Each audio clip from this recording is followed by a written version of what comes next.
Adding formulas to cells is really quite straightforward, and I'm sure you possibly will have tried it in the past. If not, you can have a go now. We're going to take the mortgage function sheet to do this. If you go to review, you'll see there's an option here for new comment. Now you need to make sure you're on the cell that you'd like to add a comment to. So I'm on this one here, new comment. Box pops up. In bold is my username. So whoever you're logged in as, you don't have to retain that. You can remove it or you can replace it. I'm going to put Guy. This is the monthly mortgage payment. Click away. And then depending on the settings, your comment will either stay or it will disappear. Mine are currently set to show. It says here, show all comments. If I take that tick off, it disappears. Put it back on, comes back again. With them fixed, I can actually move them, but the arrow will remain pointing at the correct cell. So it doesn't matter how far away I move, the arrow remains. So I can move it back again. I can even resize it so it's a different shape. Maybe move it somewhere more logical. Or I can say don't show. However, even when you're not showing the comments, you still get a little red triangle in the top right hand corner to indicate that there is a comment on that cell. And if I hover, the comment then appears as a pop-up.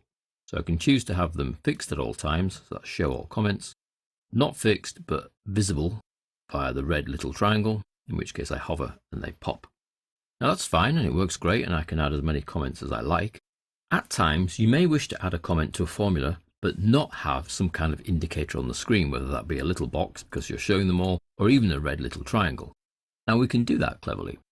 Let's delete the comment that's there by clicking on the cell and choosing delete.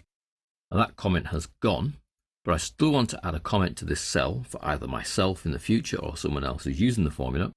I simply do that by clicking into the cell. The formula remains the same, there's nothing going to change with that, but then I add on the end of it a little note, which is the n function, n, open brackets.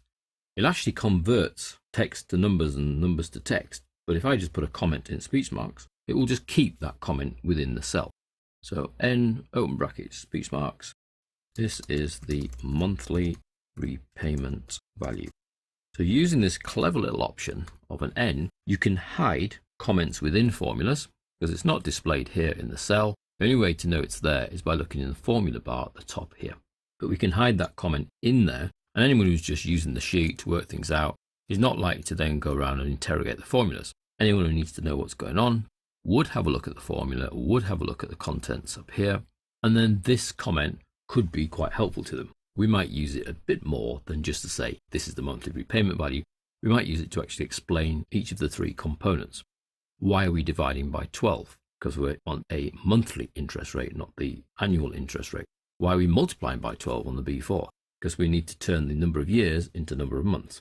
So we could put all of that inside the comment, hidden away here in the formula, but not affecting the formula's result. We do that by just adding that plus n, open brackets, open speech marks, comment, close speech marks, close brackets. So I could add one to here, for example, plus n, the LTV is the loan to value, thus explaining the abbreviation.